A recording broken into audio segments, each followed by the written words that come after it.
It's launched. It's getting started. Let's start our day with inspiration, encouragement. Say hello when you get in. How you guys doing today? Today we are covering boundaries. I'm just getting on Facebook to make sure that everything is on. So say hello so I know you're in the room and I know you guys are with me so we can unpack this topic of boundaries. There we go. All right. I'm up. Okay. So I'm going to go ahead and get in there. All right, guys. Let's get started. Who's the first person in the room? Good morning, Sandy. All right. Good morning. How are you, Sandy? How's your weekend been? Or your week? We've already hit Monday. Good morning, Deborah. How's your morning? How are you guys doing this morning? So last week we talked about self-care. Have you guys done any self-care this week? Let me know what you guys are doing, because hopefully you guys, each of these lives, you're taking in information and making small changes, and it's improving, making some small improvements. Good morning, Marcia. Good morning, Lizzie.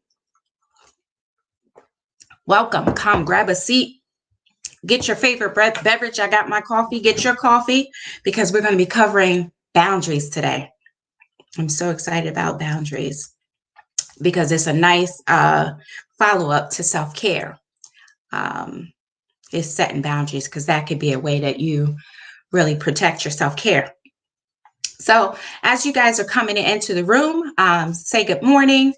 I want to talk today. We have a choice. So the first person on, I believe, was Sandy.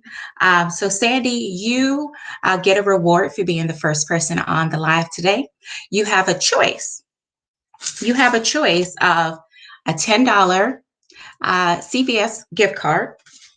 And we also have a sponsor. Our sponsor is Courtney Nat. And Courtney has been a supporter of the Rise and Reset since we got started. So I'm very excited that she decided to lend her talents to the movement. Courtney is, just have a little bit of intro. She's an artist that is local. She's coming from the Stroudsburg area, and her art is a unique mix of surrealism, Cubanism, and pop art. So she's donating. Let me just show you this beautiful art work that you have a choice of. This is Nefertiti. I'm going to hide myself so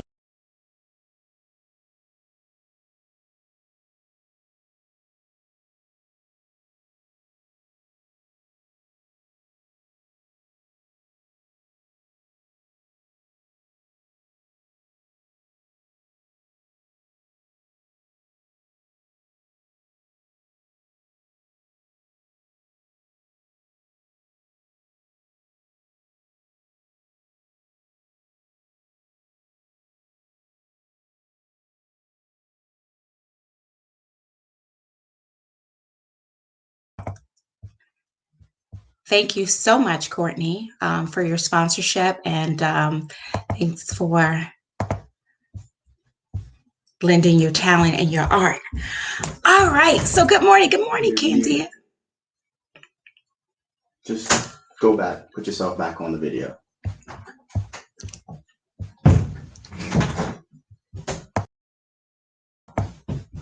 Okay. So can you guys hear me? Can you guys hear me? I've gotten information that I am muted. So let me know if you can hear me. And I will continue. Can you hear me? Everyone can hear me okay? Go ahead and comment whether or not you guys can hear me. All right. So grab your beverage. Let me know if you can hear me. I want to make sure, because I got some good information and I don't want to go too far into it if you can't hear me. All right. Okay, guys can hear me. Wonderful. Great. All right. So let's get into it. Sandy, be sure to inbox me what your choice is so I can get that out. But I want to go ahead and talk about boundaries. So, for those of you who are new joining, welcome. And for those of you who have continued to support this movement, thank you so much for your support. My name is Prunella Harris, and I'm a licensed clinical social worker with Restorative Family Services. And I basically get up early with the rest of the Rise and Reset community, and we offer inspiration, encouragement, and usually a topic of education or so. We're providing psychoeducation and ways of coping so that we can all get through this health crisis together. So, what a wonderful way to get our day started. So, today we're talking about boundaries. And what are boundaries and why do we need them? So think of boundaries as I like to think of boundaries as like a fence. It's a way to protect yourself, your individuality, your emotional needs and wants. I prepared a definition for you guys. Okay, so boundaries are guidelines, rules, um, or limits that a person creates or identifies for themselves what are reasonable, safe, and permissible ways for other people to interact with them. Uh, so think about a blind, where you have the horizontal blinds where you can permit how much sunlight you want to get into a room, or you can close it if it's too much. That's kind of like what boundaries are. And when we think of our relationships with people, that is, we can determine how much of ourselves we give and how much of a boundary we set. So there is a boundary continuum. And so the boundary continuum, what's the boundary continuum? So there is certain levels to boundaries, and these usually change based on your relationship, based on your culture, based on your whether you're an introvert, an extrovert. So let's talk about the boundary continuum. Let's get that up there. So there is porous, which means you have very loose boundaries where you often share a lot. Porous boundaries, you might meet someone for the first time and tell them everything about you. So those are too loose of a boundary. Then you have healthy boundaries.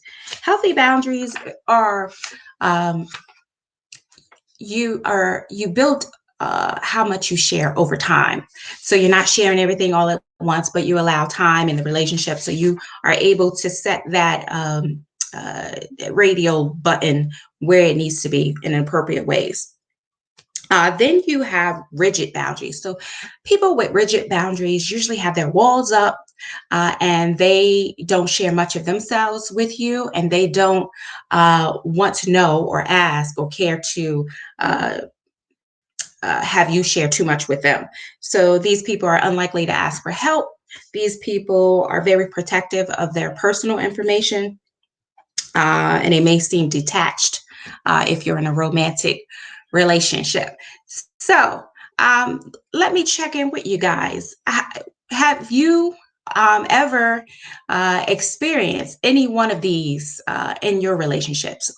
Porous, healthy, rigid, and let me know where. So maybe porous relationships when in a romantic relationship, or maybe rigid boundaries at work. Let me know. All right. Go ahead and type that into the comments. Let's see who else joined. Let's see. Good morning, Laritha. Thanks for joining. Deborah Colford, thank you for joining us today. Candia, Courtney, thank you all. Good morning, good morning, good morning. I'm so happy that you guys are in the room and we're talking about boundaries. So go ahead and let me know. Lizzie says, always, which one, Lizzie? Always, which one? Porous, always healthy, always rigid? Which one of those in the boundary continuum do you find yourself? All right. So For those of you who have just joined, I'm Pernella Harris, and we are in Rise and Reset Facebook Live. We go live every Tuesday, 7:30 a.m., and we provide encouragement, words of inspiration, psychoeducation, wellness tips, strategies. So today we are covering boundaries. All right. So now that we've talked about the boundary continuum, now you can see where you can um, uh, uh, guide your light. If we're going back to the metaphor of the blinds, now you can see the contingency model or where you can put them. I want to go into specifics. Now, boundaries is a big topic. So I'm going to be covering boundaries for the next 3 Rise and Reset. So this is one. So we're going to have 2 more Tuesdays with different topics of boundaries. So you're gonna know all about boundaries by the end of this. So I want you to I want you to share it. I want get it, anybody you think this might help, get them in the room. All right. So we have 6 types of boundaries. Okay. Who's ready for number 1? Go ahead and type number 1 into the comments so I know you're with me and you're ready for number 1. So while you guys are getting that, I'm going to tell you why it's important to set boundaries. It's important that we have boundaries so that we have healthy relationships. When we don't have boundaries, we start to cross either our own boundaries or we start to take on more than our fair share in our partners' lives or in our children's lives. So boundaries are important because, one, it helps us practice self-care, which we talked about, self-respect. Boundaries are also important because it communicates our needs in a relationship. They also make time and space for positive interactions. And we set limits in relationships in a way that is healthy. So those are just some reasons why we would have boundaries. All right, so Candia says she's ready for number 1. Lizzie says she's ready for number 1. Sandy's ready for number 1. Okay, so number 1 is physical boundaries.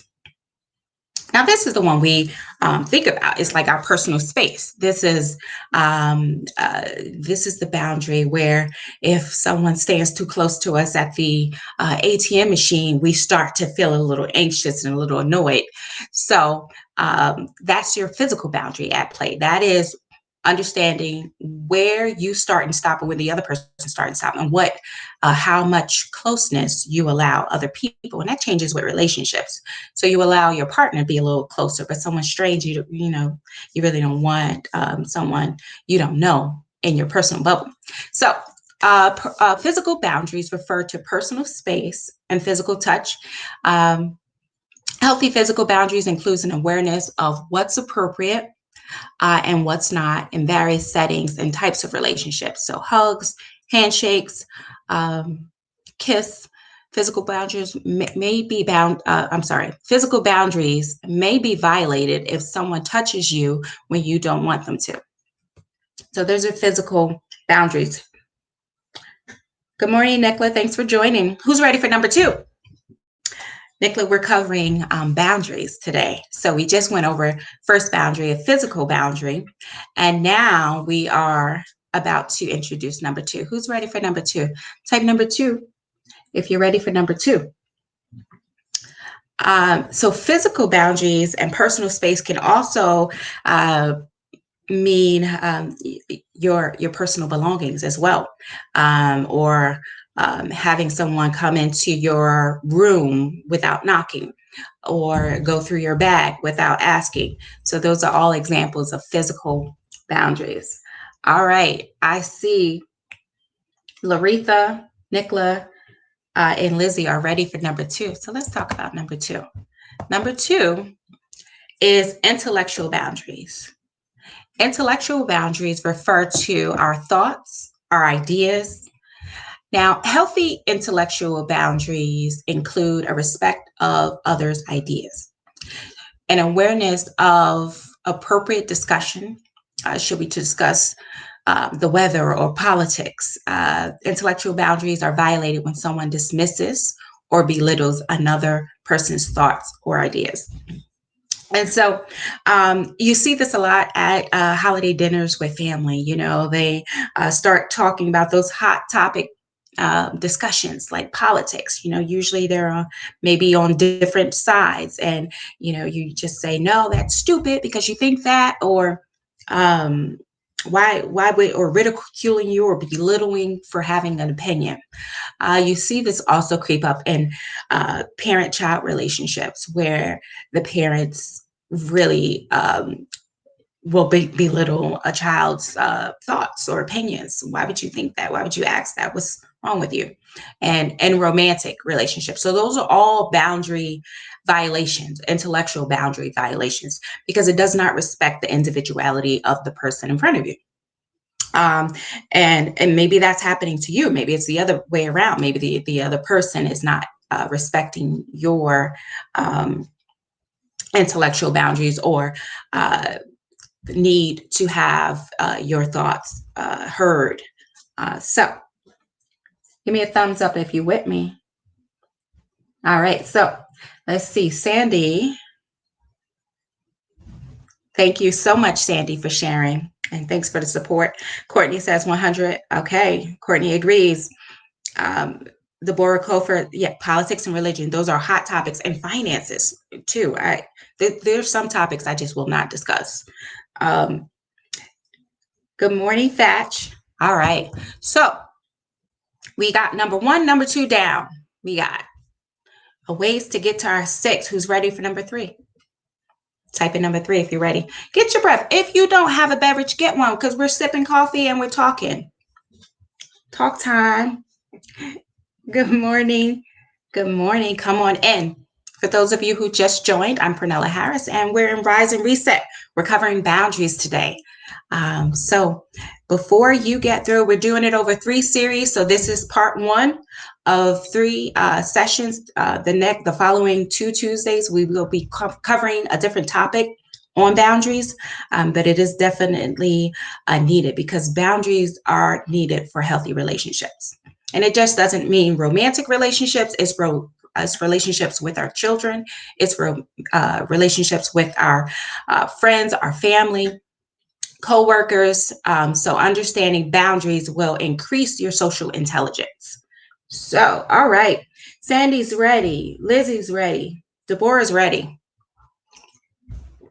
I'm ready. All right. So let's get into number 3. Okay. Number three is emotional boundaries. Now, emotional boundaries refer to a person's feelings. Healthy emotional boundaries include limitations on when to share and when not to share personal information.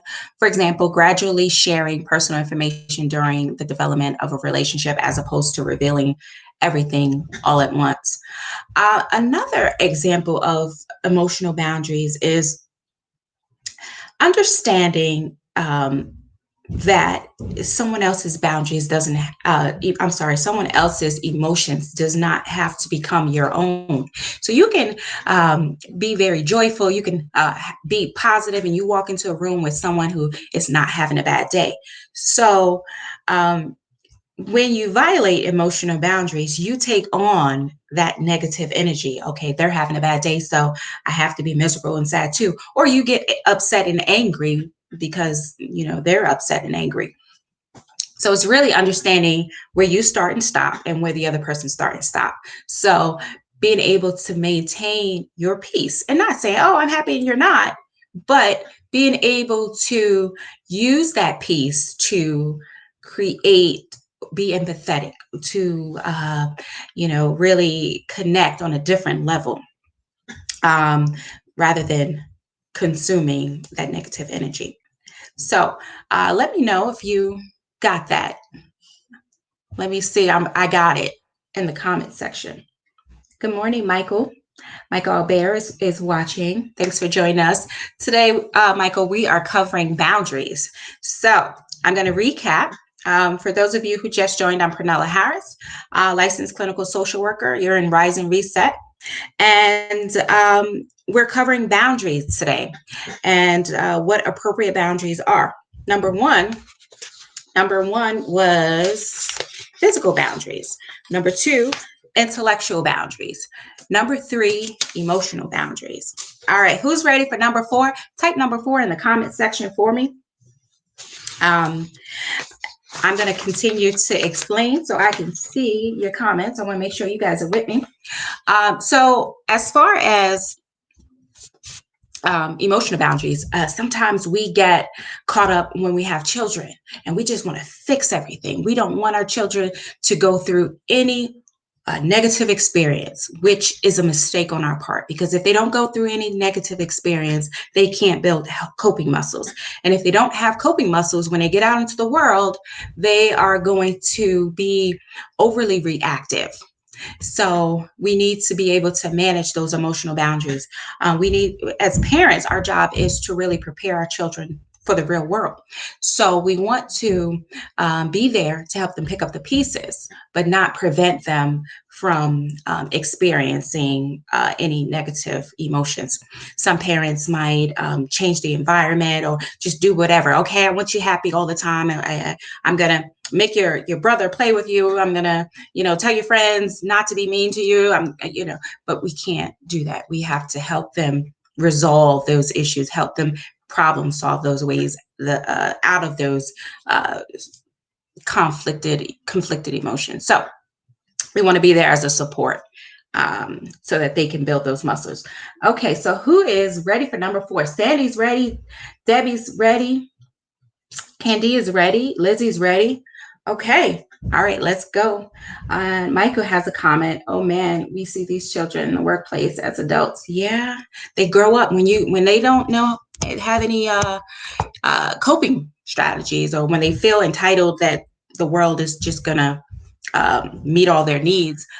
They grow up to think that. So we definitely want to do our part to make good humans, good coworkers. All right. So number four. Number four is sexual boundaries. Sexual boundaries refer to emotional, intellectual, and physical aspects of sexuality. Healthy sexual boundaries involve mutual understanding and respect and limitations and desires between sexual partners. Sexual boundaries can be violated with unwanted sexual touch, pressure to engage in sexual acts, leering, and all of those above. So you see these happen also in relationships where one partner wants to move faster than the other partner. So you part of that is sexual boundaries. Or if you're at work and people are making jokes about things that make you feel uncomfortable, that helps you identify where your sexual boundaries are. So we're going to pause here because we got two more to go. We're going to pause here, and I want to hear from you guys. Have you had any experience with any of the four? So we've covered physical, intellectual, emotional, sexual. Have you had any violations of any one of those four? Let me know whether it's the workplace, where it was, and give me an example so that we can discuss as a community. Any one of those four. All right, let's see. Krista Caceres is watching. Good morning. And who else joined? Brooke Ann joined. Good morning, Brooke Ann. And Tim Fehenbacher. I hope I said that right. Good morning. For those of you who just joined, I'm Pernella Harris, and you are in Rise and Reset. We get up every Tuesday at 7:30, and we start our day with encouragement, wellness tips, strategies. Right now, we are talking about boundaries. So we have covered different boundary types and what violations of those boundaries may look like. So we are just introducing what boundaries are. So we've covered physical, intellectual, emotional, and sexual boundaries so far. We have 6 boundaries on our list, and we are 4 of the 6, so we are doing well. All right. So, any examples? Anyone have any examples of any of these? I have an example. So, I am from North New Jersey, urban area, and usually when we interact in the public, we usually give each other a lot of space. When I moved to the Poconos, it was the complete opposite. So I was a little uncomfortable when I would go into the supermarket and I would find people like right there. I thought maybe they were going to pay for the products there, but no, that's how close they stand. So for me, that was a physical boundary um, for me. I don't know if anyone else has experienced that, but that's a little of my example. Let's see. Deborah talks about sexual boundaries have a long term negative impact on those who have experienced. Yes. Depending on what type of sexual boundary violation that was. Yes. Um, Nicola says, I see intellectual boundaries at play at work all the time during large meetings with multi-level engagements. It's important to meet others at their level and help to explain when needed. I have paced myself over the years to be more patient. Okay, great. Thanks for sharing, guys. All right, so who's ready for number 5? We are moving right along. Number 5. Who's ready for number 5? Type 5 in the comment so that I know you're ready. Sandy says, been belittled by mother. Okay. Thanks, Sandy, for sharing. We have a community. This community is awesome because we're all learning together, growing together. So thank you guys for being brave enough to share those stories with us. All right. So let's see who is ready for number 5. Okay. Nicholas says she's ready for number 5. Lizzie's ready for number 5. Okay. Deborah is ready for number 5. All right, let's see where we at. Where is number 5? Okay, so number 5 is material boundaries. Let's get that up on the screen. Okay, there we go.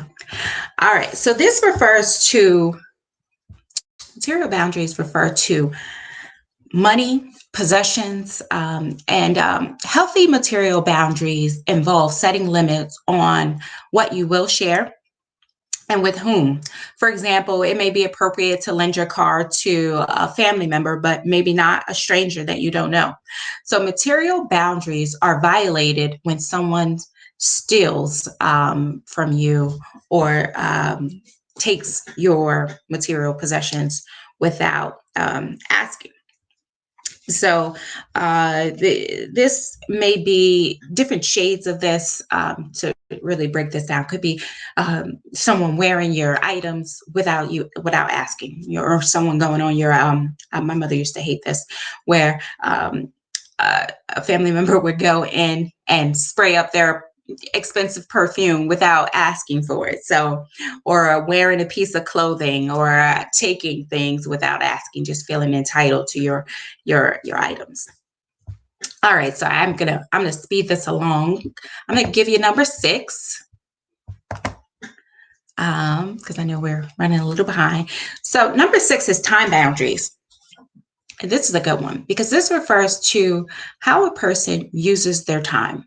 To have healthy time boundaries, a person must set aside enough time for various facets of their lives, such as work, relationships, and hobbies. Time boundaries are violated when another person demands too much of another person's time.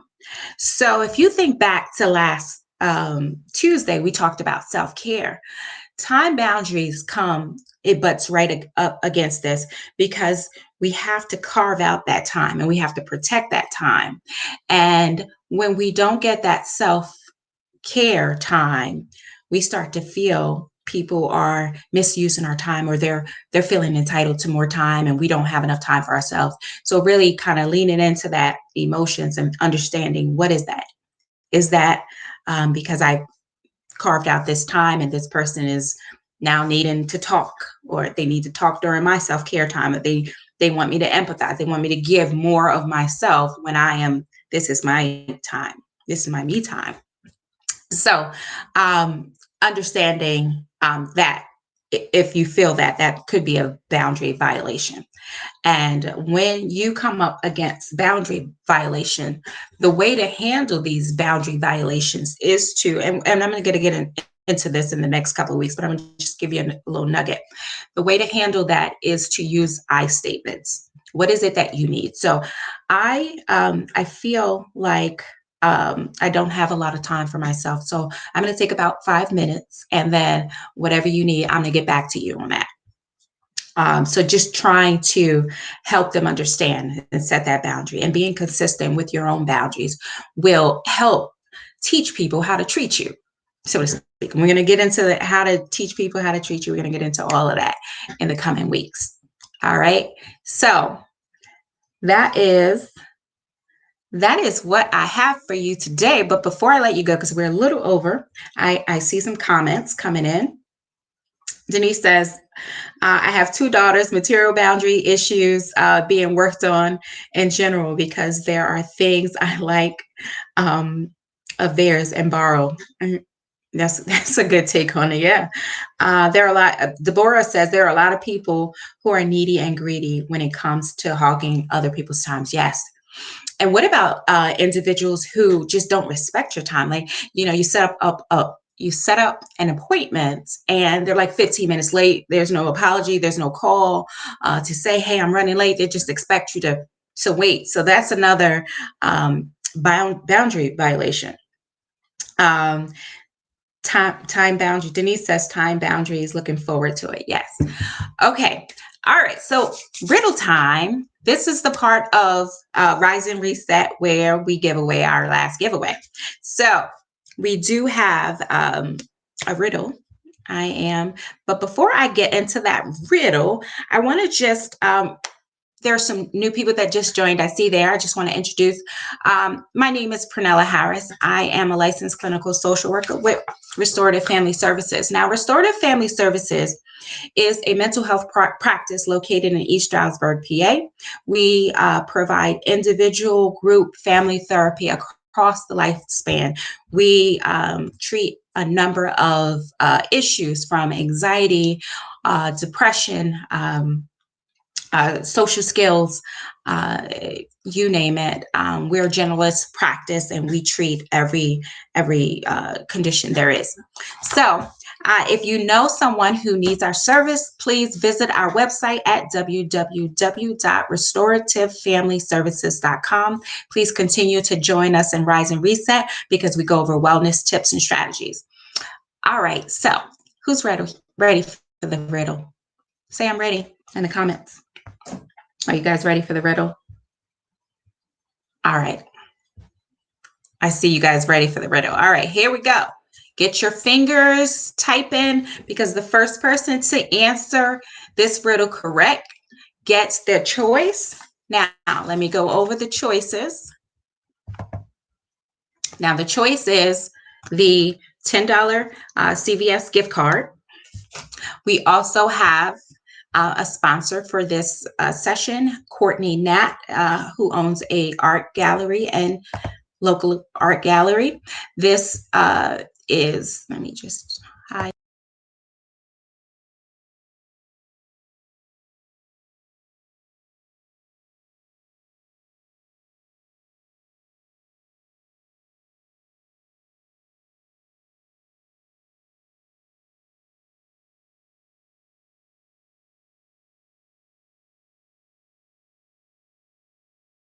All right, let's see who is ready for the riddle. I'm going to, okay, riddle time. Crack your knuckles, get the type in. Okay.